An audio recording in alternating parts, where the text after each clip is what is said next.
I think we'll look cute matchy today. Not even planned. Well, kind of planned once I saw you. Because, well, I pulled this shirt out last night and I haven't worn this in a fucking year. So. Sweater weather. Sweater weather. Sweater weather. Definitely digging the matchy. Yes. Twinning. Absolutely. It was December 1981, and in Eastern Idaho, more than 600 farmers, ranchers, and their families came to kill jackrabbits. To locals, it was survival. To the outside world, it looked like a massacre. Animal rights activists called it barbaric. The national press called it, quote, the bunny bash. Wow. Sources used for today's episode are articles from the Idaho Statesman, the Times News, and South Idaho Press.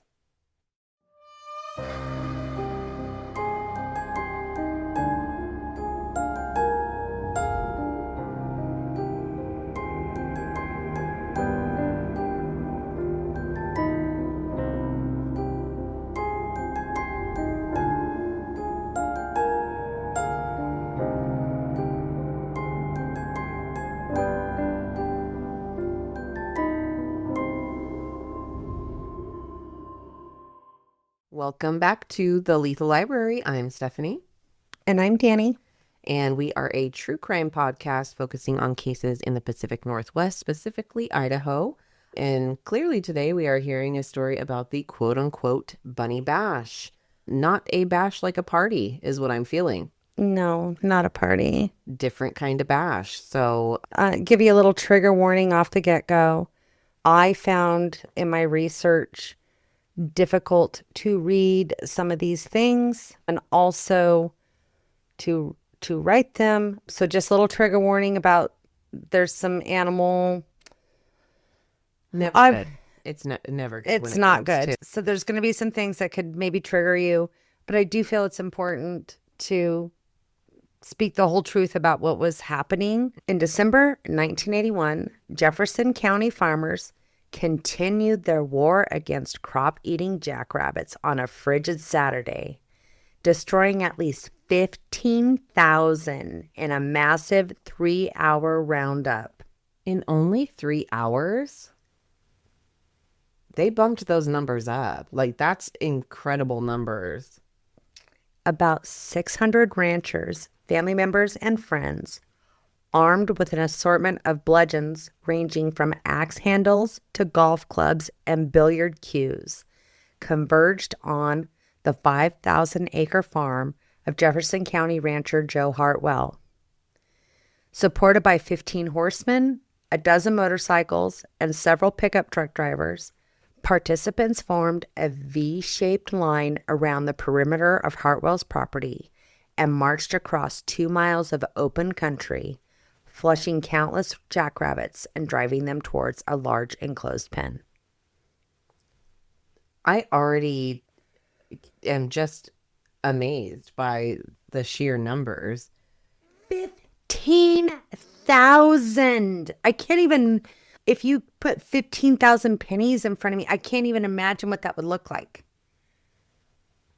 And rabbit, I feel like I could picture 10. I could see what that looks like. Maybe even 50. Right? This is absolutely wild. And just that they were on motorcycles and horses. What is that game where they're on horses and you play it? Lacrosse? No, it's not. Polo. It's a polo. Yes. Thank you. I'm We're like, so fucking. Oh, I just missed my polo match last week. Oh, shucks. My horse was not feeling well. So I'm just looking at that. what are you looking at? How big jackrabbits are. Yeah, show me. They look like a tiny coyote to me. So just to get an idea, we're talking about like, how do you even picture that? In Idaho, white-tailed jackrabbits are 22 to 26 inches long and weigh 7 to 13 pounds. And then there's black-tailed jackrabbits that are 20 to 24 inches long and weigh 4 to 8 pounds. They're big. Yeah, I mean, there's dogs smaller. Yeah.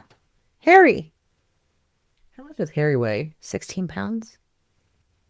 So damn. Um, yeah, but he doesn't have these big, large ears. I mean, their ears are really, really long. I just think that they probably look at that. I'm showing Steph a picture. Cute. Oh God. With these big ears. Oh like- God, here we go. With that being said,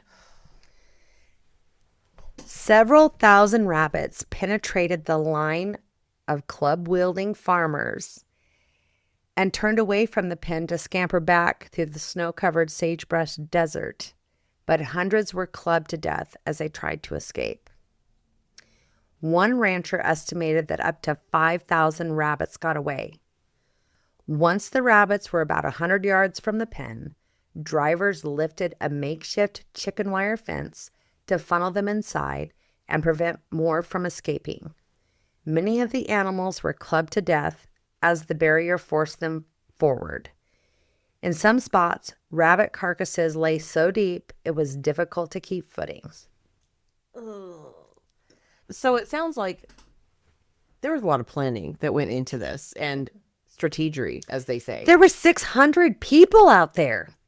Everyone's ready to go. How can you can't get 600 people together for Anything. you're like, hey, charity event, 5 people show up, whatever.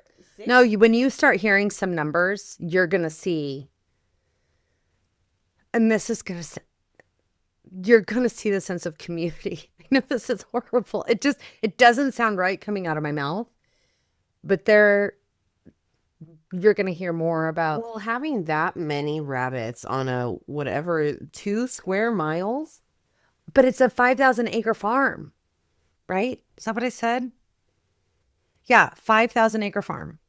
It's just Which I can't even comprehend what 5,000 acres looks like either. These are large numbers, but it's also in southeast Idaho where it's desert unless you have a canal. yeah.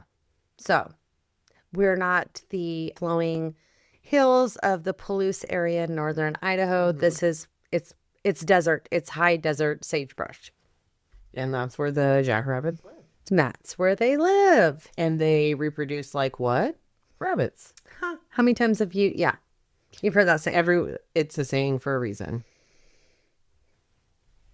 Many rabbits thrashed on the snowy ground after being struck, some uttering high-pitched screams.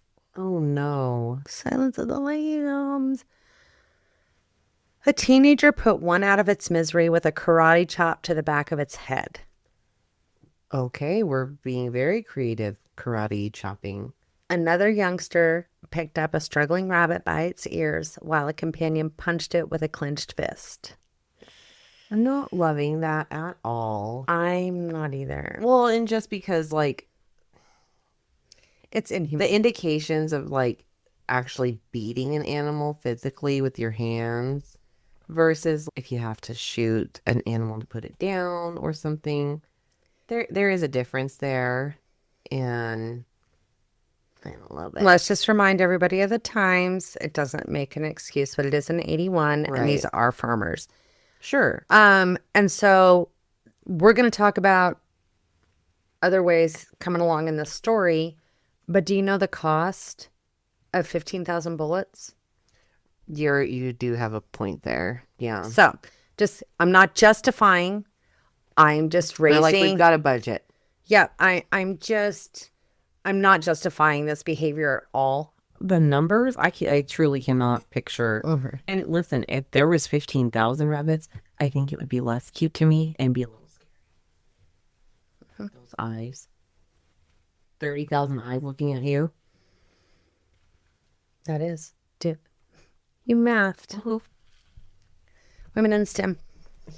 Yes. To keep more rabbits from slipping out of the enclosed area, pickup trucks took people back to the perimeter of Hartwell's property, where they whistled, jeered, shouted at the fleeing animals to scare them back towards the pen. They were rustling them up out of that sage. Rustling. Yeah. One man had 3 large cans, tin cans tied together and draped over his shoulders, and he'd shake them and bang them up. Just scaring the shit Yeah, out of them. just to get them to move. The participants called the day a rousing success compared to the previous Saturday's roundup 10 miles south at Mud Lake when about 2,000 rabbits were killed. So this has been a thing, but now it's a big thing. Yeah. Arvin Twitchell, a chairman of the Mud Lake Rabbit Committee. They have a full committee for it. It's a big deal. Said that the Mount View Roundup was better organized and participants were less bothered by reporters, photographers, and television crews, many that had crowded the event the previous week. Twitchell had kept the new location secret from reporters, but the site of the, quote, rodent drive, as organizers called it, was common knowledge around Mud Lake. And this Mud Lake is a small agricultural community of 240. And journalists were among the earliest arrivals at the Hartwell's farm. Mud Lake is about 10 miles from Rexburg. Okay. Okay. Hi, that's desert. Very desert. And for those that might not know Rexburg, if you followed the Lori Vallow trial, that's where Chad Daybell lived. Very Eastern Idaho. Small town. Small town. Yeah. And you can all see the, and if you're into true crime and have looked at some of like the aerial photos of like the Daybell's property and everything, it's like that. Yeah. But that's farmed property, like truly farmed property where they've already planted grass and all of that. A lot of these ranchers out there are running cattle in the sagebrush. Right.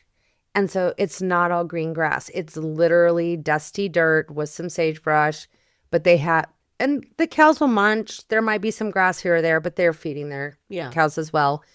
And they do have fields, but that's not where everything's at on a ranch. They might have, out of 5,000 acres, he might have 3,000 planted in alfalfa, which is just such a huge number.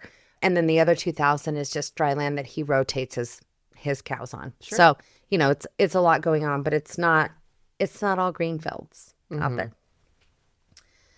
The elder Twitchell said that he had received hundreds of calls and letters from outraged animal lovers who insisted the rabbits could be killed more humanely. Some letters and one call had even threatened his life. Which I don't get, like, if killing is bad, why are we threatening to kill? Doesn't make sense. Not matching there. He blamed much of the backlash on the sensationalized press reports. Twitchell said 8,000 of the rabbits would be shipped to a mink farm in Iowa to be used for food. Twitchell's son Bart said a mink farmer would pay 15 cents per carcass. So I feel like it's not a total waste. I'm not digging how this is happening, but they're trying to utilize the, and they're not profiting like very much. No, and I don't even think that it was for. I don't think it was for profit. Yeah, he's just like, hey, there's somebody that'll buy this. The minks. You want to talk about brutality? Let's talk about mink farms. But anyways, right. They're going to feed these dead carcasses to the mink farmers. I don't think I even know what a mink is, Dani. That's so far outside of my test. I don't own a mink. I don't either. Show me a mink. Okay. We got to look at it. And they eat meat? Mm-hmm. They're like dying for a bunny carcass? There was, Are they like a badger? A ferret? I literally have never looked this up in my life. Yeah, they're Like almost They're otter cuter. looking. They are very cute. Like a bigger ferret. Oh my gosh, that one's very cute.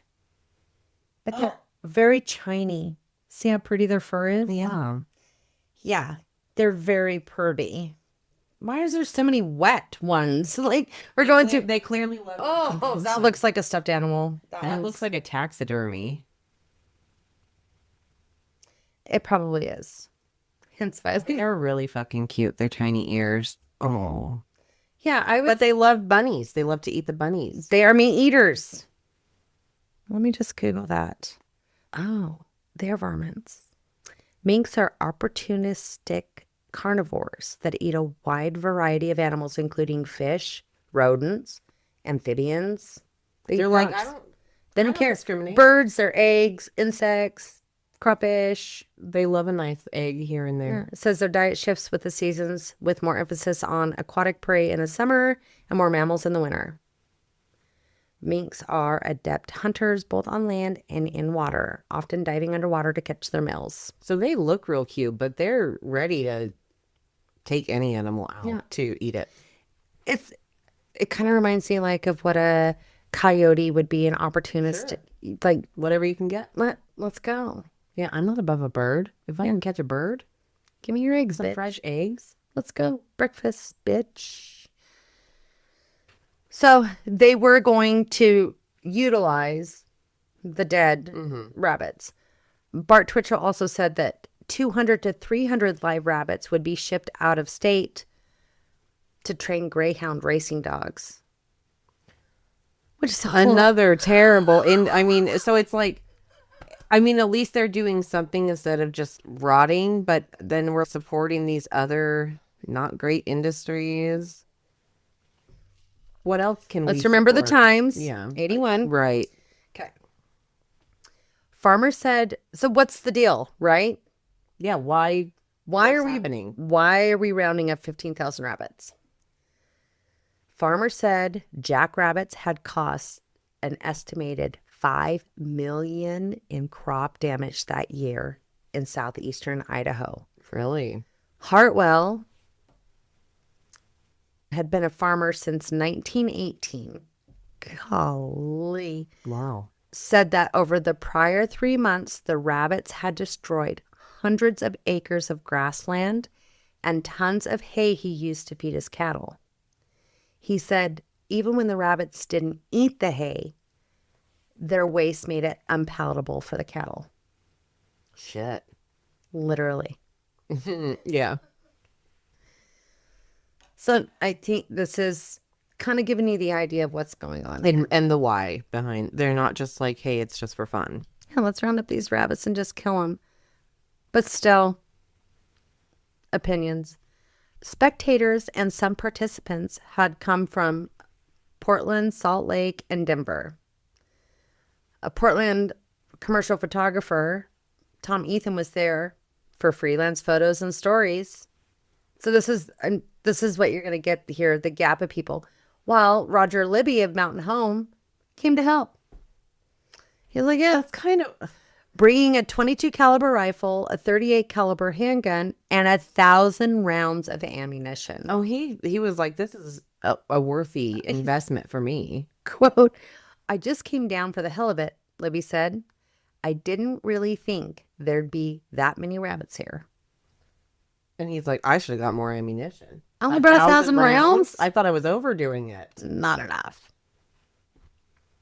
Kay Gillespie, a Weber State University sociology professor, said he came to study the people doing the killing. Surveying dozens of families bundled against the freezing temperatures and snow showers. This is in December. He Yeah, not said, fun. this is kind of a social event.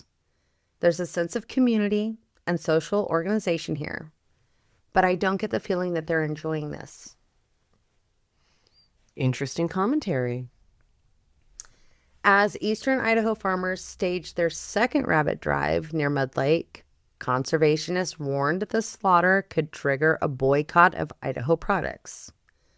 Quote, the conservationist movement across the nation is quite appalled by what has happened, said Michael Bailey of Portland, a member of the 200,000 member Fund for Animals.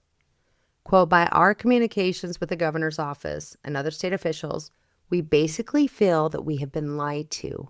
We feel very drastic steps may need to be taken against the state of Idaho and the state government, including a targeted boycott of products. So we're getting our animal lovers out here. And this is where you're going to see, some clashing going on. Which I'm just also amazed, one, at the amount of people they were able to get here from multiple states, because this is not social media. And that makes it so much easier to organize. And it's so easy. I feel like Bob's calling John, and John is calling Frank, and Frank is calling Or is there Henry. some chain letter that's going around? But I mean, these are happening week after week, like short order. And there is a media there. So it's in the press, and that is the media, is the only media. It was on the nightly news. Like, nobody was making TikToks or... Bunny Bash at the Twitchell's tonight at 5 p.m. Yeah. So... Wow. Idaho Governor John Evans and Attorney General Leroy had said that they lacked legal authority to intervene and could only try to see that the rabbits were killed humanely. Bailey, part of the 3-member Fun for Animals team that's coming over here and watching everything, traveled to witness the drive. And he said, quote, contrary to reports, the situation was the same as it was last weekend. They were carrying big sticks, trying to run down the rabbits and beat them up. I was very, very shocked at what had occurred. By the time they ran those rabbits down, they're near death anyway. He said they had flown over the site early Saturday and decided not to try to drive the rabbits away for the fear of spooking horses being ridden by some of the participants. Sure. Thank God somebody had a little rational thought. But they did fly farther out over the desert, and they spotted a herd of 500 jackrabbits, and they drove those deeper into the sagebrush. I know we all know about bunnies repopulating, but just thinking of herds of 500 or 1,000, that's wild to me. I had no clue. Just to give you an idea of the reproduction of these jackrabbits, they typically have a prolonged breeding season from late winter through summer and can produce several litters a year. The gestation period lasts about 42 days, so you're talking 6 weeks. Instantly, yeah. Resulting in 1 to 6 per litter. The exact number of litters and the length of the breeding season can be dependent on specific the climate species and their location. Female jackrabbits typically have 2 to 4 litters, but sometimes up to 5 or 7, depending on the climate. I'm probably going to say we're 2 to 4 with the area being a 4-season area, because they start in late winter. Yeah. And they said that the females can become pregnant again very quickly. Yeah, sounds like it. And so think having 6 litters or even 4 litters times 6, 24 from one female. Yeah, in just a winter. Fun fact, litters typically consist of 3 to 6 babies, also known as leverets. Why do they always have to make up some of the weirdest names for the children of different animals? Sometimes it's like, where the fuck do you get that? Leverets? Let me just tell you. That reminds me of majorettes. What are they? What? What is that? Nothing pisses off an old farmer from personal experience or rancher than pronouncing the name of an animal wrong. So I had piggies. I had pigs, and I called them pig pigs. Sure. They were piggies. They were pigs to me. To a farmer, they are hogs. And oh my God. Don't you ever call a hog a piggy. Doing that. Don't they have ones like a sow? Is that a pig? Do you want me to get the rundown? I need to know this. Okay. So you have, let me see if I can remember. Hot minute. Okay. So a boar is a male pig with his junk. Testicles? With his junk. There's a boar, there's a sow. I got one right. I got sow. I'm very proud of myself. Guilt. Guilt? There's a guilt. Okay. Why are we bringing guilt into this? Who designed this? Good. And then there's a shame, and then there's a trauma. Why are we, what? Hang on. I do like Murder of Crows, though. That's very cool and seems relevant. But a guilt? So, you've heard of a boar. Yeah, so it's got all of his parts. He is the big daddy.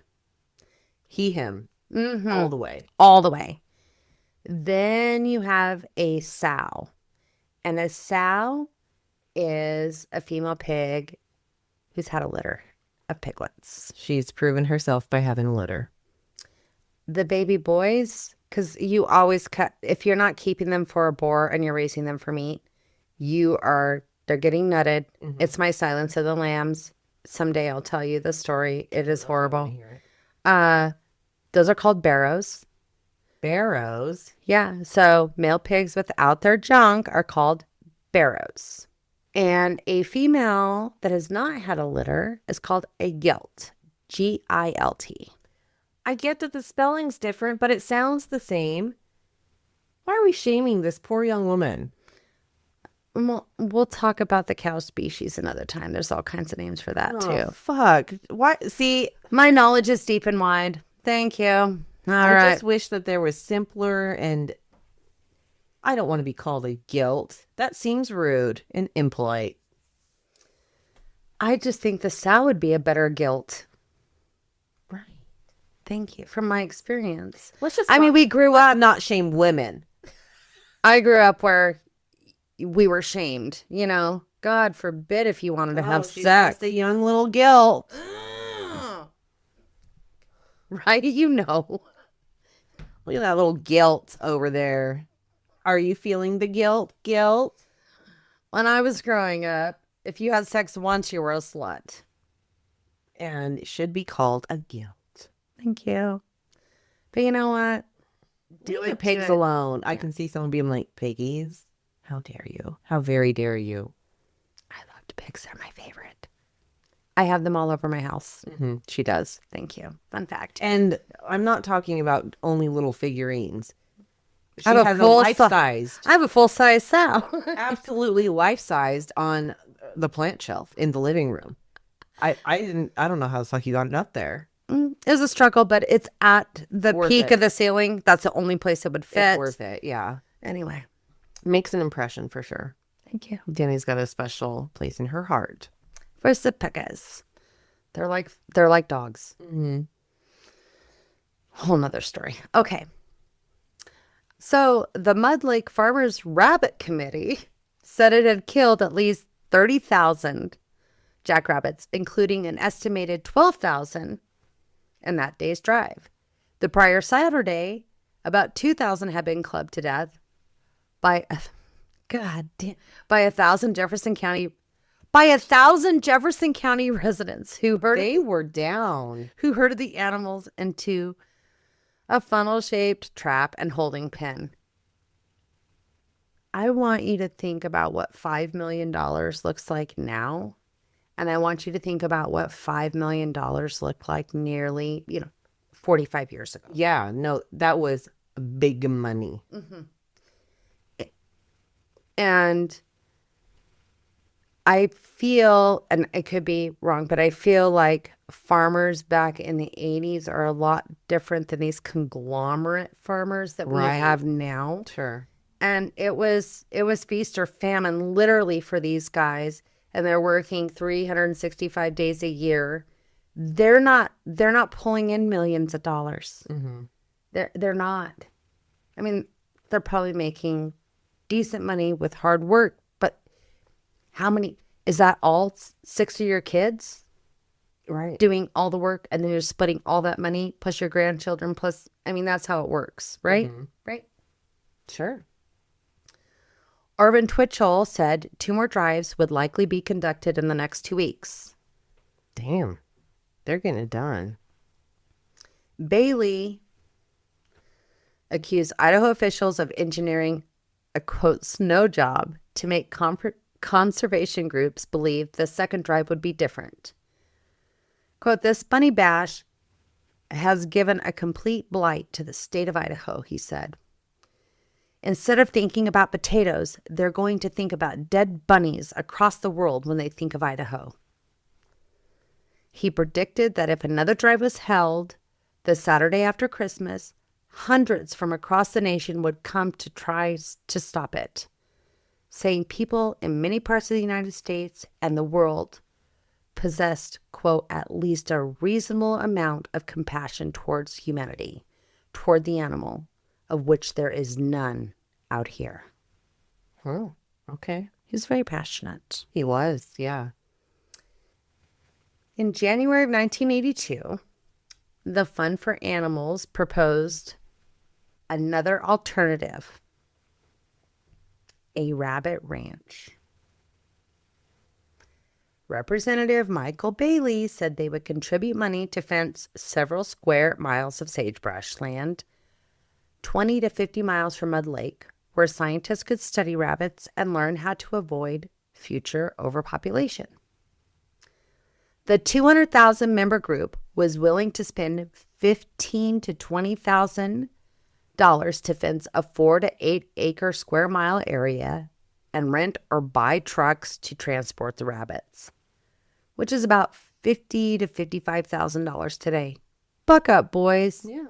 That is not, to me, if you're so 50 cars cost more than that. People can donate. Yeah. Where's your ticky talk? Rally the troops. 50,000. If they were able to rally so many people to come to do the bunny bash, and they're also threatening that these conservation groups are going to boycott, which must mean that they have a meaningful amount of people that will boycott to make a difference, then yeah, it sounds totally doable. The group had selected a possible site, but wouldn't reveal its location or whether it was private or public land. Well, you kind of got to Do that. Yeah. Quote, it's the rabbit ranch, a short-term solution to the inhumane killing, a long-term project to learn how to control rabbits in the future, Bailey said. And that would be nice to figure out how to avoid, because it does sound like, I mean, we're talking 15, 20,000 rabbits on, that's just still an immense, to even know that there's that many. That's like, how did they even count them? Farm Bureau spokesman John Hatch called the plan, quote, completely absurd. He said, I don't think they realize the food the rabbits can consume, he said. And that was the problem. They won't do well in captivity. They'll kill each other. Bailey said he would meet Hatch to discuss the proposal. So a different type of bunny bash, bunny on bunny bashing, Yeah. bunny on bunny crime. And then with wild, they will eat each other. They will, like we saw in the Liger King. Yeah, they will eat each other. They aren't built with they don't have that reasoning. And it's the survival instinct. Yeah. People will eat each other if they have to. I read the book Alive like 4 times. Really? Yeah. I watched the movie probably 10. Do you know what I'm I have no idea what you're doing. Where they crashed the plane in the Andes? It had Ethan Hawke? Yes, and they do have to. Yeah. They do, and they did to survive. Book way better. I mean, I enjoyed the movie. Book always better. Book always better. Book better. Movie sometimes good, still never better. Still never I've better. never had, even when I've loved the movie and I've read the book and absolutely loved the movie, the book is always better. You just have more opportunity unless you're, I will say, if the book is that good, do a series, an HBO series for the book. then you might be able to do the book justice, because you just don't have the time in 2 to 3 hours to do what a book can do. Correct. Thank you. There's no way to do it. Skepticism also came from the Idaho Humane Society Executive Director Max Finch and Pat Costello, an aide to Governor Evans. Quote, I really don't want to throw cold water on it. If they can put it together, the more power to them, Costello said. Try it. Tear it up. It just seems like there's a new hot solution every week. This seems to be the one for this week. Hatch said that he was worried the group would simply release the animals. Quote, for one thing, I don't trust them because there's no reason to trust them, he said. There is no reason to believe that they would keep the animals pinned up. It would be absolutely unacceptable for them to let them loose. Well, and if they started seeing the rabbits killing each other, they might have originally thought, we'll keep them in here. And then they might panic. Saw some carnage, and they're like, oh my gosh, there's absolute mutiny on our hands and rabbit crime. Mm-hmm. True, rabbit on rabbit crime. It's a huge deal. I would just like for you to picture, let's just take, it's a good example. Wow. What if there was 15,000 pack rats at the cabin? Terrifying. No, and I was actually just thinking that because some places get overrun with gophers, and they will start, you can get a tiny bit of money from a gopher, dead gopher, whatever you want to call it. And there's traps, and there's smoking them out, and all these different ways, flooding them out. Not very humane, but it's pretty acceptable. No one really bats an eye. Someday I will talk about the pack rat situation. It's brutal. Pack rats are fiendish animals, and quite terrifying. They're fucking huge. And they're cute. I don't think they're cute. You don't think? I think they're cute. Have you ever seen one when we Aren't they big? Did you ever look at their little face and their little ears? Okay, if I thought a little minx was cute, I'm sure I might be able to get into it. But okay. Do they have that little naked tail though? No, they don't. They don't? It's a furry tail. All right, now I'm opening up to this because the naked tail is fucking like a ground squirrel, like the little squirrels that we have up there. They have just like that little hair on each side. Yeah. Just a little. It's not a naked rat tail. They don't look like rats. Right. They look like a cross between a squirrel and a hamster. Okay, that is very cute. Because they got the little cute round ears that you like. I do like those. Okay. But 15,000, that is a little scary. It only takes one to eat a leather fucking couch. Ask her how she knows. Anyway, I digress. Critics also accuse Bailey of misrepresenting himself to infiltrate the drives. No. This fucking bitch. Undercover. He was trying to like, I've got my golf clubs. Where do I get to start whacking these? But Bailey, no, he's like, Bailey, he said, deception had been necessary to learn about the roundups and stop what he called the inhumane killing. A massacre. He and fund worker Jerry Owens had joined a drive posing as greyhound trainers seeking rabbits for their dogs. Oh my gosh, this is getting intense. They're like, we could be undercover. Quote, it does not give me a good feeling, but in situations like this, there is no other method of obtaining the information you need, Bailey said. The attitude of the farmers has been they don't want to discuss this matter. If they'd been more open with us, we would have been more open with them. Bailey volunteered for the fund, which covered his motel and expenses. He said he belonged to Greenpeace and the Kustow Society and made a living with freelance photography, sheet metal, and plumbing. Owens was a paid investigator, and he had been sent to Idaho to step up the fund's efforts. Quote, we are willing to spend any amount necessary on this atrocity. Any amount. 50,000, that's That's what you were willing to spend. Yeah, don't say any. Actually, it was 15 to 20,000, but Yeah. nowadays money 50. Fund president Cleveland A. Amory said, quote, "These people are indecent people giving an indecent death." Owens from Tyler, Texas said that unless an alternative to clubbing was found, the fund would file criminal charges or seek an injunction for cruelty to animals. Wow. And listen, I don't, picturing it and seeing it and all of this, I don't like it. However, this was a huge problem. And if it was my property, I don't care if I'm farming or not. If I had 10 acres and had 1,000 jackrabbits on my 10 acres, eating you couldn't even have a fucking sprig of grass. it's my proper, like, I know that it sucks. And if it wasn't a protected wildlife thing, there's balances that you can have. And I get that they are appalled by it too and want to investigate and get in on it, but also provide solutions. A big pet peeve of mine is someone who is This is a problem. Fix it. I love that someone brings it up, but if you never can provide solutions, I know they said the bunny ranch was one, but again, they will literally eat each other. They are Look, find a better way to kill them because you don't like the way that they're being killed. Find one that isn't going to cost someone the same amount of money that they've already lost in all of their, farming stuff that they're doing.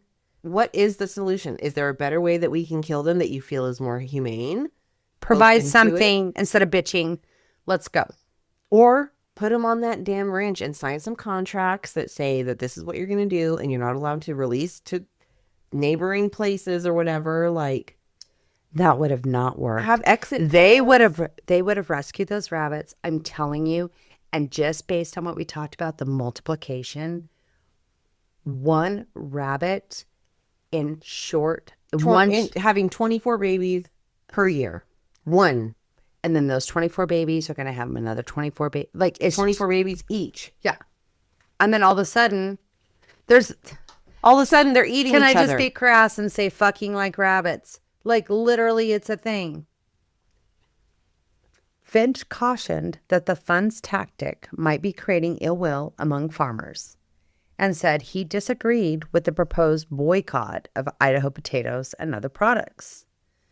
Idaho Growers Shippers Association Executive Director David Smith said the boycott had no effects on shipments, and the Idaho Potato Commission Director Gordon Randall said that there was no way to know whether consumers were buying fewer potatoes. They're trying to rally something, but they're not seeing any effect. Okay.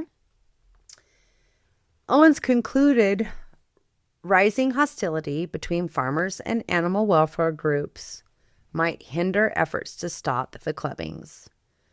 Quote, "I'm a little bit down about the whole situation," he said. "It's the worst thing that can happen. We'll play with egos for a while, and the rabbits will keep on getting hurt."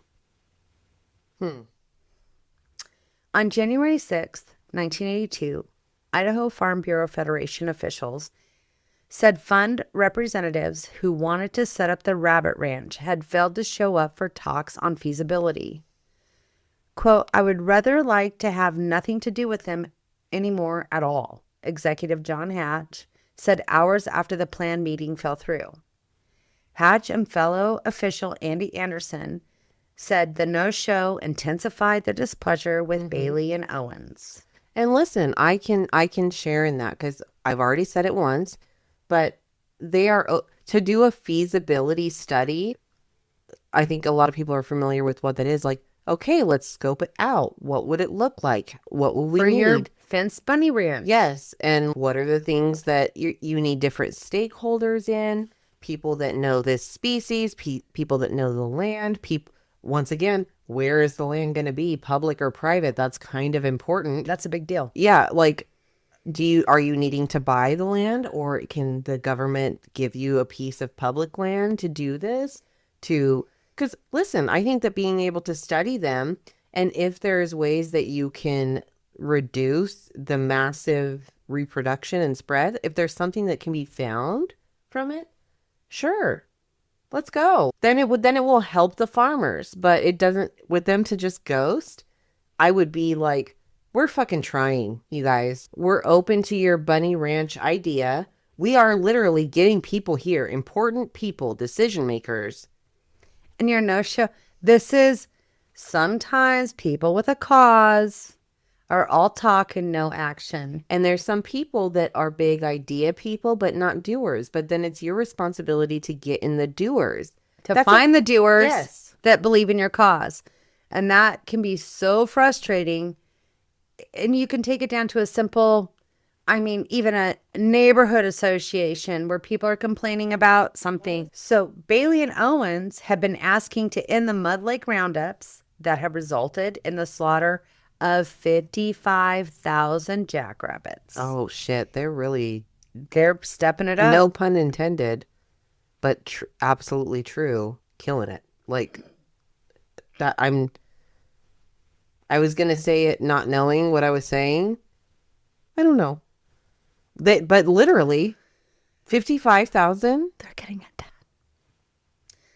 Do not put something between farmers and feeding their families. Yeah. And farmers were enraged that Bailey and Owens had posed as participants to observe the killing and spirit away wounded animals. No, and I can see that. You know, the deception is going, and that's not going to help the actual people where they actually did take some rabbits and they put them in a hotel bathroom in the tub, and some of them are injured and some of them died. I didn't write all that. I didn't want to get too descriptive, but they did. They stole some. And what does that look like? You got a big ass burlap sack? You're just injured rabbits in it. Hatch and Owens had asked by phone for a meeting with Farm Bureau officials and Humane Society Director Mac Finch at 2 p.m. Wednesday. But by late afternoon, the Bureau was closing for the day without a word from Owens or Bailey. Get your shit together, boys. You're going to cause a ruckus. Mm-hmm. Ask for a boycott. You better be fucking showing up. It's just irresponsible. It's just irresponsible. I could understand if no one was willing to talk with them or meet with them or discuss, and we're trying to run them out of the town. It doesn't sound like that's the case. No. They're like, don't pose as Greyhound dog owners. The trick is that. Yeah, like, okay, we got you. Let's talk about it. But to cause a ruckus and then not a national ruckus calling for a boycott. Yeah. And you think you have a solution and these farmers are willing to come talk to you. Show up and take your stand. Yeah. Man, do it. Mm-hmm. On January 13th, more than 1,000 rabbits were killed by strychnine-laced alfalfa in a test. They're trying to find an alternative. And I don't know if I like that. I don't know. Can I look up what strychnine does? I would like to know. We all know of strychnine. And I know that if another animal eats an animal, and that's going to come up, yeah, that it will hurt them. And so now you're affecting the whole ecosystem. I mean, and listen, you are affecting the whole ecosystem when you're killing off a bunch of rabbits, but clearly they don't have a predator that is managing the species and taking them out enough to manage the thousands, tens of thousands of rabbits that are out here. What does it do? Terrible, right? I'm sure it is. There's not usually an easy poison. Strychnine poisoning is a medical emergency where the body's muscles go into violent, painful spasms because the poison blocks the off switch for nerve signals to muscles. Okay, this is painting the picture. This leads to extreme muscle stiffness, uncontrolled arching of the neck and back, and then eventually the person can't breathe. The rabbit can't breathe, which can be fatal. It is fatal. Symptoms appear quickly, often within minutes of exposure, making prompt medical attention crucial. They weren't saving the rabbits. Yeah. But the off switch, it says strychnine blocks a chemical in your brain and spinal cord that acts like a brake on muscle signals. Wow. And then it says there's constant muscle stimulation. With the brake gone, muscles are consistently being told to contract, leading to severe, uncontrollable, and painful Imagine that, of the arching of the neck and back. If your body was involuntarily and forcefully, violently is how it said it, doing that. Would you like maybe think like a seizure type of a situation? Almost, or even if it's just contracting and you're violently being thrown back and contracting in that way, and your hands and arms and everything. I'm I just don't like saying, if I had to pick, if they said, "Hey, you got to pick a way to go," do you want me to shoot you in the head, or do you want to take poison? Mm-hmm. Or even a fucking bat to the head? Because I wouldn't Honestly, know after that. if you can get it done in one swing, especially, even if two, like, and this is just my personal opinion, but This is for I don't want to be having a muscle spasm contract within a few minutes, and your whole body, you've lost all control in a painful arching situation. No, I don't like it. No, I don't want to do that. no, Not for me. no, and I don't want to be strangled either, because then you know what's happening. No, not that. Got to talk about it. Yeah, quick, fast. Okay. I'm glad we looked up, because I didn't look that up. Right. Of how it actually works. Like you think of, and It's not like they just go to sleep and don't wake up. right. It's not like, oh, Putting the animal down. I or just had something. some alfalfa and I'm so fat and sassy. I'm going to go take a nap and never wake up. It's not like If that. there was something that could do that, That'd be fantastic. that'd be great. Yeah.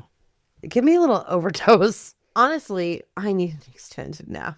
Yeah. Let's go. In this economy. Sorry, guys, that was dark. We're good. Please don't call a wellness check. We're fine.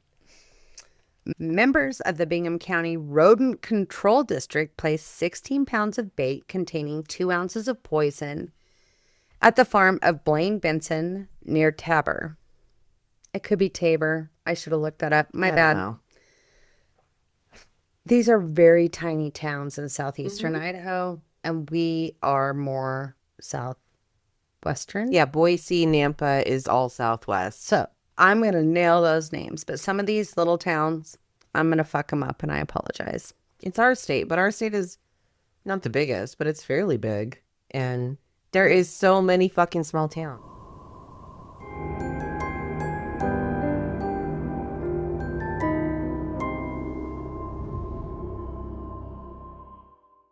Eastern Idaho farmers said jackrabbits had destroyed more than 10 million in crops.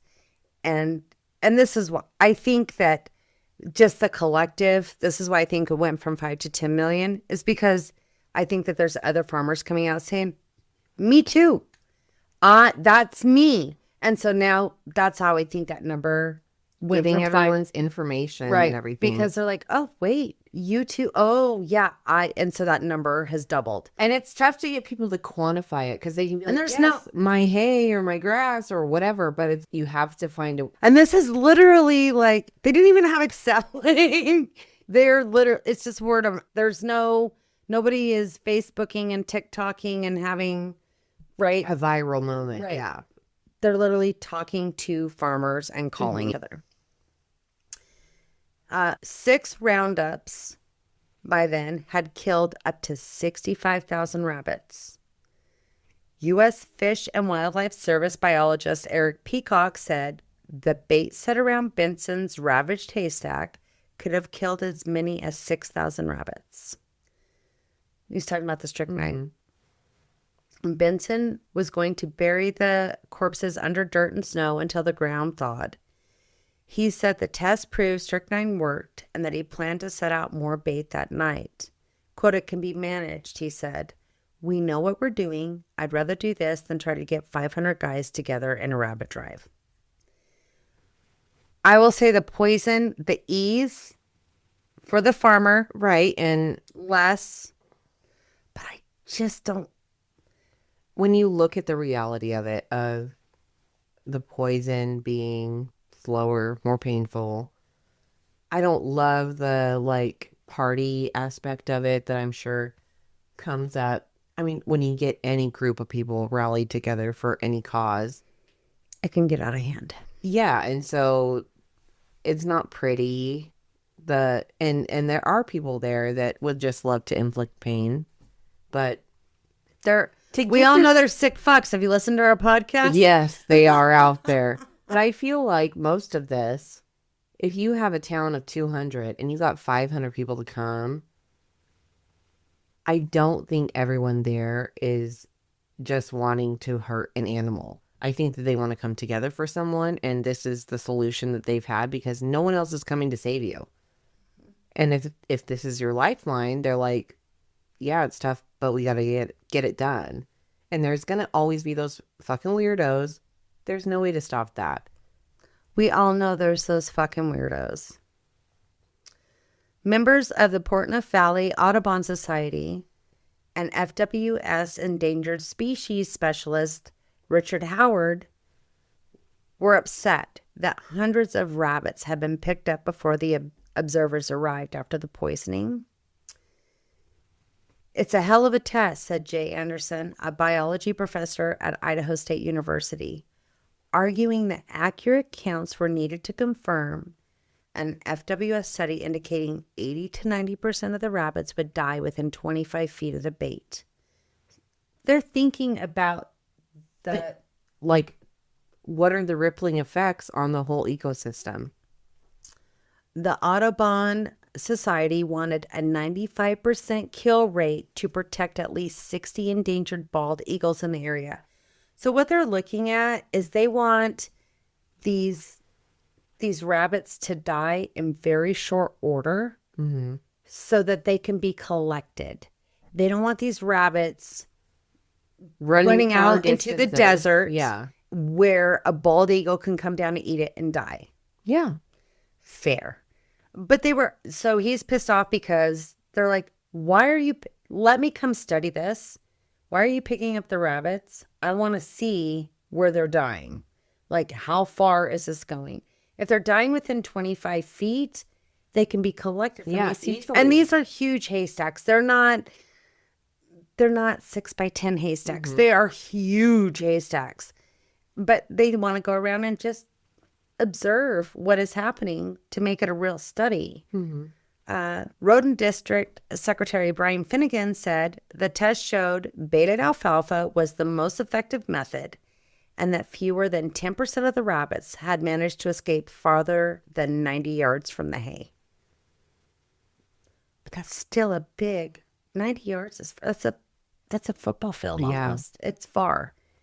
And depending on your ground, depending on the land, like if it's just straight desert, maybe you can go gather, see and gather and get it. But if hills and mountains and crevices, and also there's some kind of lava formations out there, like so they don't want to leave those out there. Like if you're going to use this poison, you got to be responsible and you got to go pick it up. Yeah. Irvin Twitchell said that he and his neighbors had known 2 years earlier that the jackrabbits would be a serious problem that winter. They'd seen some type of trend. And he urged long-range research into cyclical rabbit problems rather than stopgap measures every decade.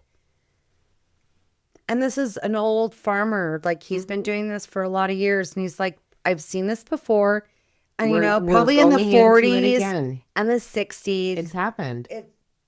They're not making it. There's not the media. It isn't new. We're not rewriting history. But he's like, history repeats itself, and it's repeating. And he's like, hey, I would love to see long-term research on this, on why this is happening, versus just because if there's years and years and years where this doesn't happen, how can we maybe help facilitate this not happening so we don't have to argue about? Is it better to shoot? Is it better to beat? Is it better to poison? Is it better to... And I will say shooting is probably financial. First of all... undoable. It's financially not feasible. And how good of shots are people? Everyone wants to think they're a good shot. This is a smaller animal. It's a small animal. It really, How much I mean, ammunition is it going to take if everyone was a perfect and shot? you want a kill shot. 15,000? You don't want to shoot him in the gut. If everyone was a perfect shot, 65,000, I think we're up to or something. Yeah. If In everyone today's was money, a let's just say perfect $1 a shot, bullet for a cheap bullet. $1 a bullet. $65,000. If everyone is a perfect shot. Twitchell and other farm leaders met with Governor John Evans, telling him about the $10 million in damage to crops and haystacks. Okay. He said solutions might be chemical, mechanical, or even electrical, but they must be an environmentally safe approach. In the past, concern had only risen when the problem became bad. When the research would start, then interest would fade as the population dies down. So it's like a do or die on this. It's like, oh my God, this is a problem. And then everybody get involved, and then then it's fine. And then there's you're gonna no see what support. happens. It really is. Just remember the cyclical. Like the guy said, we've seen it before. Yeah. On January 15th, Boise attorney Bill Mock said he would file suit against the Mud Lake Farmer Rabbit Committee on the following Monday unless an agreement was reached. Representing the Fund for Animals and 9 Idahoans, he said he would seek a temporary restraining order to stop the weekly drives, which his clients considered inhumane and objected to for allowing children to participate. They do have a point there because I don't love that. I don't no. think that's okay. No, I don't. It's not a fun family activity I would invite You're not going to the fair. kid or grandchild to at all. Mock said, quote, "We're not attempting to frustrate the legitimate interests of the farmers to deal with a severe problem and protect themselves from crop loss." He also said that his clients ultimately proposed killing animals humanely. He declined to identify the 9 Idahoans, saying their names would appear in the suit to be filed in the 7th Judicial District in Idaho Falls, naming the Rabbit Committee and Jefferson County as defendants. Mock's clients proposed herding rabbits into an enclosure and killing them by carbon monoxide gas, lethal injection, or a captive bolt system. I just have to say, Captive bolt system like they do with cattle? Doing it with 20,000 rabbits? The precision needed with... Listen, this is how they do it at dairies. I just know because my dad worked at not a dairy, but... meat processing facility. Thank you. They basically, a cow walks in, a bolt goes through their brain. It should humanely and quickly kill them. Sometimes it does not. For that reason, there are men that are raised up on walkways with shot or guns. I don't know what type of gun it is. Probably not a shotgun. Probably like a rifle. Yeah. Because sometimes they don't hit it quite right, and it causes them to go into a panic, and then they have to shoot it. Doing that with rabbits, 20,000 with a little 3-inch head, maybe 4-inch. That is not realistic. I'm so sorry. That's what I was like. You heard that in my voice. A captive bolt says, no. Come to us with some real ideas. And listen, like I said, I'm open. There's things I don't know shit about fuck when it comes to humanely, like having to cull thousands of animals. It's shitty no matter what way you look at it. It is. But that is not realistic. No, the bolt system. Injection, we're going to give them individually, like the put down medication that you give your dog. Are we going to round the stress? It has to be intravenous, doesn't it? The put down medication? Well, they said monoxide, the carbon monoxide That gas. I could see, because you can put a bunch of animals into a large container that's airtight. I don't love it still. It's like gassing fucking animals. But if they just go to sleep, I don't know how that is, but not knowledgeable enough to know how. And I'm not saying clubbing the animals is, look, I want you to think about finding some mice in your pantry. Mm-hmm. How do you handle that? How do you handle that? Where they're literally getting into your kids, they chew through Cereal. your kids' cereal. That immediately has to go in the trash. Mm-hmm. So just think about Then you these have stacks of hay. that can hurt you. Yeah, you can. I can't remember what mice carry, but it's bad. What is it? Mouse species is not good. No, but they carry something that's super bad for humans. You know, and your domestic animals, your dogs, your cats, you don't want them messing with my shit. How do you handle that? Are you putting a live trap and then gonna go? Trap? Are you gonna go let them go in the backyard? If you let them go in the backyard, that's where they're coming coming from. back. And then the sticky trap, I'm going to say it. I think the sticky trap is the most inhumane way to catch a mouse. However, I will say, this is literally the worst time for flies in our area.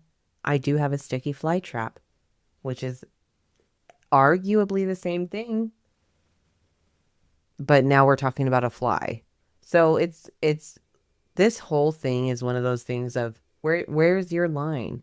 And I don't have a defined line, but it's there are things you have to consider on all sides. To agree. I don't consider, I'm just saying that I don't want flies in my house shitting on my piece of bread or no. And bothering you in your sleep and like, no. Never, they're just annoying in general, but also they're disgusting. So what's the line there? But I do think sticky traps for mice. Don't like it. They're alive, literally trying to anyways. Struggling. Bleh. No. I am a trap girl. I will not put those. I've never used a sticky trap. I want the fucking whack. You're dead. That's and my that feels more humane than the other alternatives. None of it is feel good. No. There's nothing where you're like, Steph, did I tell you that I had a mouse in my garage? And Jared made me feel really bad about it because I got to my garage and had my coffee and my cigarette in the morning. mm-hmm. And this little mouse was popping out, looking at me, wasn't scared And of they're me. fucking cute. Mice are cute. I don't think it's subjective. I think they're just fucking cute. But they also are destructive and will multiply. Yeah. This little mouse, I set the trap when I went to bed. Mm-hmm. I'm like, okay, I'm going to catch this mouse. Whack. Done. Sorry about your luck. Shouldn't come into the garage. But he waited till I was having my morning coffee and cigarette. And then he looked at me. And then I heard whack. And so Jared was like, he just wanted to say hello to you. Jared made me feel so fucking bad about that mouse. To you. Anyway. If an agreement could be reached or ordered by the court, he said, the methods would be worthwhile experiments for farmers statewide. The fund was willing to contribute money for humane elimination, and he said that the state and county should also contribute. The drives had created considerable tension between farmers and opponents of clubbing. Quote, we're willing to meet with them and work out agreeable solutions if they're willing to meet with us, Mock said. And I like that because I do agree that the state and county should be involved because this is affecting your GDP for your county. And like, this is affecting. So can we get a little help? A little that we guidance? have mosquito abatement, yeah, all that eradication. Thank you. Abatement. Yeah. Like we spray for mosquitoes here. So yeah, it is, especially on this level. It's not because you have a dirty farm that you're getting these, jackrabbits coming. Yeah, you cannot help it. No.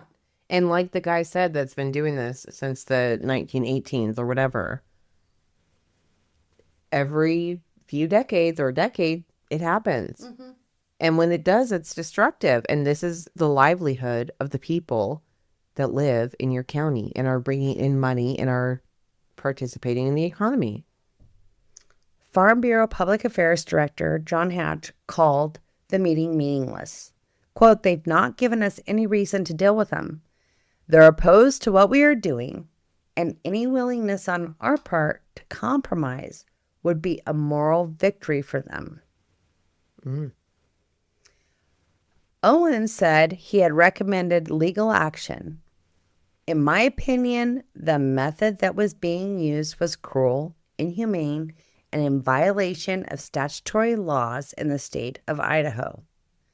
But farmers and the Farm Bureau contended that clubbing was legal. On January 17th, about 600 Idaho farmers and people from 4 other states joined the drives, killing another 12,000 rabbits. Near Howe, 30 miles southwest of Mud Lake, about 100 farmers killed 1,000 rabbits.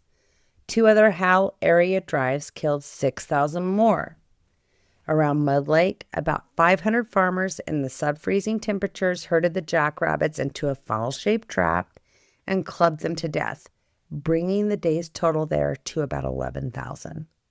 So A complete massacre. Like, I can't even picture 11,000 of anything. well, and if that's what you were able to capture and kill, how many total were there in reality? Yeah. I can't imagine 11,000 of anything. No. Okay. More drives were planned for January 23rd, with as many as 6 additional roundups before spring if the weather stayed mild. Animal protection groups continued to protest clubbing as inhumane. The Howe farmers had not announced previous drives to avoid attention. They were trying, like, let us just take care of our business. I really do feel that way. Like, we're not trying to be in the media. We're just trying to save millions of dollars in the heyday. It's a big deal. And this has been an issue in the past. It's not like we're doing this every year. It's just when the population explodes exponentially and What's the creates a solution? meaningful... Because I'm sure that even in the bad years, they probably had rabbits and they're just able to make that as a cost of, Yeah. That cost of doing business. I'm going to lose 3%. Yeah. I'm going to lose 10. 10 is a lot, though. That is a lot. Farmers in Minidoka, Cassia, Bingham, and Jerome counties were considering drives, and even ranchers in northern Nevada had inquired as well. Because listen up. Same. Oh, we had If this is, and if you look at the square miles of like southeastern Idaho and northern Nevada, if this is clearly a huge problem that is spanning thousands of miles, hundreds, I don't know, hundreds of miles, at least. Just trying to, I know more miles into Oregon, so. Oh, yeah. Reno, probably, I could Google it, but I'm not. Square miles. But I'm just thinking like traveling. So I think Oregon, like Portland from here is like 400 miles. Very Nevada. So for square miles. Yeah. Huge. On January 19th, an attorney for animal protection groups asked the 7th District Judge Willard C. Burton for an order to stop further drives. But Burton said he would not issue it without first giving farmers a chance to appear and give their side. Because Fair. that's fair, yeah. He set a hearing to consider a restraining order request submitted by the Fund for Animals and the Animal Protection Society. So, 10 drives have been held in 5 weeks, most in the Mud Lake, Montview area and western Jefferson County, plus 3 smaller drives at Howe. Farmers now estimated they had slaughtered 75 to 80,000 jackrabbits. And just that there's that many is insane to me. On February 1st, the 2 groups are in court for the requested temporary injunction. The number of rabbits killed had nearly reached 114,000 at this point. Damn. Judge Burton heard both sides and weighed if he should block the drives until a trial or just allow the farmers to continue. Before spring, breeding multiplied the population. But he's quick. Mhm. On February 5th, Burton ruled that Eastern Idaho farmers had a legal right to round up and kill jackrabbits to protect crops, but he imposed court-ordered guidelines. Okay. I feel like this is fair. And there needs to be some guidelines, Yeah. I feel like, because I don't think there was. He said farmers had not violated state anti-cruelty laws during the 9 winter drives that resulted in clubbing more than 100,000 rabbits. However, he barred young children from future roundups I agree with that. and prohibited bunny baseball, where What? participants tossed live rabbits for others to strike midair. Disgusting. This is insane that a judge has to be like, listen, guys. And that's another reason why animal groups had more footing, because things are getting wild. Things are escalating. Well- And people are, yes, it might be more humane than a sticky trap or a poison. But when you're like using it to get joy and making sport of it, that's still a different thing. So I'm glad that he addressed this, because Back to the beginning of the story when I said there was kids karate chopping and punching Yes, rabbits. what is that? No. Like, take your heavy item. Boom, Get the they're dead. children out of there.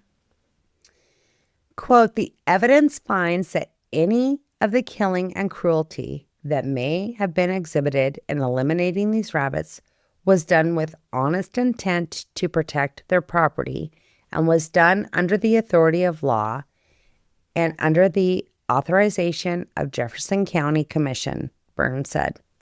I cannot stop it. What I'm hearing, they're rodents.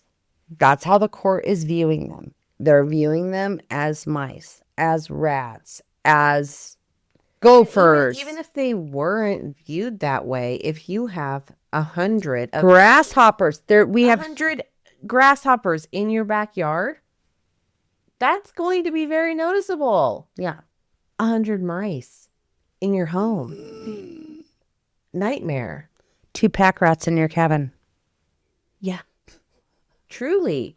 And so it's, I get the touchiness of it, but I'm so, like, the numbers were, I can't, if they were able to kill this many, and rabbits are wily and quick and fast, and so there's rabbits escaping, how many fucking were there? Like, Not to mention the jackalopes. no one's talking about the jackalopes, and we need to really look into that. Anyway, the judge denied the motion to stop the drives, but granted 2 fun requests. Okay. No children under 16 on the you. drive, Yeah. and police intervention to stop any incidents of bunny baseball. I'd still prefer 18, or honestly, because the frontal lobe, listen, 18 minimum. If you can go fight for our country, sure. Yeah, I get it. I'd like to remind you that it's 81, but also, I mean, when we were on when it's your life, Yeah. literally, You need I some called young the boys and school girls. and Yes. said, my son is not coming in to school this morning. He's going to be late because the cows are out. And you know what I got the response? Yeah, Get it. Mr. Blah, blah, blah. Saw you guys running around in the field trying to round him up. It's a different environment. Yes. And so they already knew he was going to be late because his The music teacher- teacher fucking saw us all out there He's like, trying to round up Austin's the not cows that gonna had got out. So it's a different mindset. But anyway, Orvin Twitchell hailed the ruling as a victory for farmers trying to save haystacks. Quote, we tried to restrain the kids and keep them out of the killing pen. And we don't like this bunny baseball any more than anyone else. I'm sure it was a few outliers that Yeah. if you saw it, you'd be like, it's when you see something You're like, shocking. don't do that. Yeah. But he added that farmers would proceed with the 10th drive the following weekend. Like, we're going for it. Because They have to. yeah. Farmers wanted to begin using zinc phosphide and end weekly drives, but they were still waiting on government approval for use on alfalfa. The U.S. Fish and Wildlife Service had found zinc phosphide safe and effective and released it for use on carrots. I don't know why. They hoped it would be released for alfalfa within 7 to 10 days. This did not happen. Carcasses of poisoned rabbits could not be used for meat feed as club bodies had been. But poison could help manage a problem across a wider area. So if they poison them, they could do it more effectively and efficiently. Right. Okay. But then they were just then there's no complete benefit. waste. Yeah. Complete waste. By 1983, residents were asking what happened to the hordes of rabbits that had ruined haystacks the previous winter. No one knew. Quote, when we had about a foot of snow on the ground last December, we had calls from 3 farmers west of Blackfoot.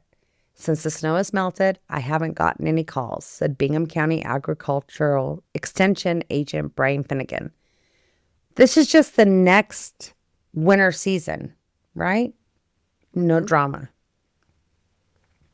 Back at the Joe Hartwell Ranch, jackrabbits had circled fenced haystacks in December, but retreated to the desert without major damage. Quote, last year, whole patches of Hartwell pasture looked like they had been carefully cultivated. There wasn't a blade of grass left in some areas. Damn. Mild weather and a bumper crop of desert shrubs and grasses appeared to have reduced the population. Okay. Finnegan estimated an 80 to 90% drop in Bingham County. Quote, you could look at the tracks and the size of the desert trails. There just weren't as many rabbits there. I really do think. Yeah, we're looking at like a swarm versus like a small pack. I think it's like you see a low fish count, or Yeah. you see it's sick. It depends on the weather. And there's so many factors that go into it. So basically they had the perfect storm of breeding explosion and optimum feed, and for this all to happen. Optimum feed at haystacks. Yeah. So there still might be that many out there, but they're not. There's sufficient desert food for them that they don't have to go searching. It's just 100%. a weird fucking thing if you think about how that slice of just maybe the A weather. temperature being The 5 weather degrees wasn't warmer there. on average The or moisture colder. wasn't there. So they had to go search for food. And guess what was there? A fuckload of food. Yeah. And they're like, We don't even have to this is try it. amazing. Ah, this is great. Let's fuck about it. It's a buffet. Let's fuck about it and make lots of babies. Drives and strychnine poisoning might or might have not significantly affected overall numbers. Disease was the most widely accepted explanation for crashes after population explosions. Farmers reported eagles and coyotes helped thin out the colonies. Quote, we did have quite a few eagles, Finnegan said, but it would take a lot more of them to kill thousands of rabbits. Right. Tom Murray, who was involved in rabbit control efforts from 1918 to 1936, old school, Yeah. said, quote, there was nobody who would raise up their hands and stop these people from protecting their property. Those people haven't got any choice. They've got to kill rabbits. After a visit to Idaho Falls, he believed poor survival among newborn rabbits had driven the decline. And disease is more effective than any poison or clubbing or drive that if there was disease, and maybe that's something that had happened in the previous decades where all of a sudden. Well, this is an old school farmer. Yeah. Like he's seen this. It's History repeats. Yeah. And I bet you in 1918 they were doing roundups. Yeah, but the press wasn't in on it. No. They're like, no, you got to protect your crops. In communities north and east of Mud Lake, residents hoped the trend would continue. Irvin Twitchell was not eager to resume them or the publicity that followed. No shit. Quote, "That's a lot of work," he said. "I worked consistently last winter, and I never made a penny. In fact, I lost $150,000 in crops to the rabbits." This is in 81. I'd be fucking sick. Yeah. He did not blame the news media for the rabbits, but held them in groups like the Fund for Animals responsible for the emotional response to the drives. Mm-hmm. Twitchell said that he would have liked to see more rabbits put to use, but still believed the drives were necessary and effective in reducing losses. And I think I agree with that. Yeah. He's talking about using them for food. So it's not a complete Right. waste. 100%. When you take 250,000 breeders out of the area, you know you've done something. No way about it. It just had to help. And by the spring of 1983, the rabbits were gone. Not rounded up, not poisoned, just gone. Some said it was disease. Others blamed the weather. Maybe the coyotes and eagles finally caught up. For whatever reason, the problem that once brought hundreds of farmers together with sticks in hand vanished almost as fast as it came. Right. And so I feel like that it's like when we've heard about this in history, the locusts being terrible and destroying crops and this and that. The Dust Bowl. If you have something to help fix it, and who's to say? I don't know what would have happened if they did nothing. I don't think the population would have decreased so suddenly. They're talking taking 100,000 rabbits off the fucking map. There was an impact. Even if a disease or something, which can be very widespread. And let me just say, what if they were diseased rabbits? What if they were diseased rabbits that were killing cattle? Diseasing your pets and stock. Yeah. Yeah, no one. So I think, like we've touched on, no one likes this type of shit. This was clearly brutal. And there was bad actors that were being way too fucking over the top with it. There's going to be that in every group. Not acceptable. But again, if you won't do a sticky trap for a mouse, and I wouldn't either, but I do a sticky trap for a fly. I've done it. Yeah. So if it's your property and you have thousands or tens of thousands of a certain animal, I would just like people to think, how would you handle if you had 6 mice in your pantry? What would you do? That is ruining your shit, possibly could make you ill. I'm going to say right now, the bunny baseball. Yes. And even just hitting them, and initially I was like, why are we hitting them? That seems so brutal and cavemanish. But when you truly consider the alternatives, which is poison, and they were open to different things. They tried feasibility. If you're doing a feasibility study, that means that you are welcome to informing all people who are affected or stakeholders. What's the effect if we do it this way? To really truly see, can we do it? Or if or when we do it, what all do we need to consider? Because I know what I want to consider from my point of view, but we need to have all the points of views that they didn't even know where they're putting it, public or private. That's a red flag. And I think poison is way worse than getting It sounds whack. like it. I don't want to be arched back, fucking sieging. I don't and know. in pain. It's hard. This has just been a very. If you can get me in a one swing, do it. Yep. That's my opinion. And it's just been. But there was also some cruel, like just being. No, there was people There being was dicks. assholes out there. And listen. That's going to happen. I think that we could all expect that. It doesn't mean it's okay or good. And do keep the kids out of it. Bring in a 5-year-old to club the fucking bunnies. Yeah. No. That shouldn't have ever been happening in the first place. Get the kids out. Yeah. But Dani, goddamn, another Idaho piece of culture. Y'all want to know what culture is around?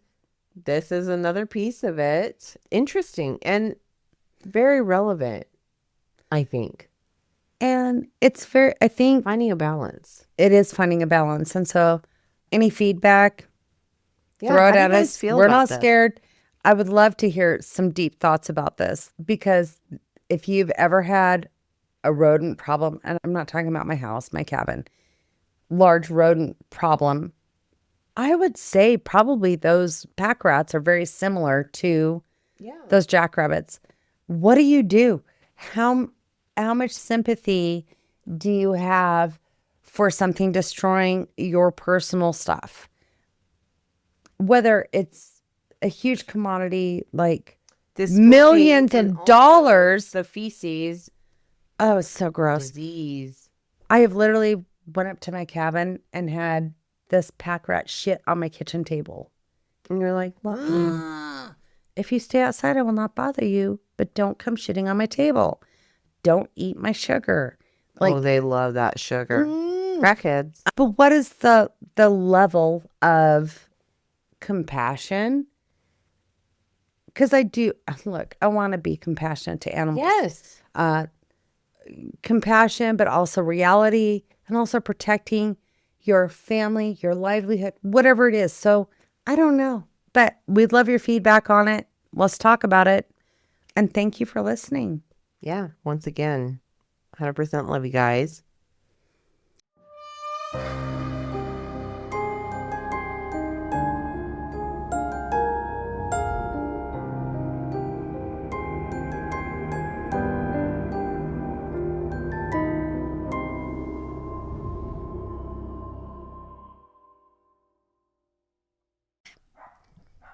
This podcast brought to you by that barking motherfucker Harry.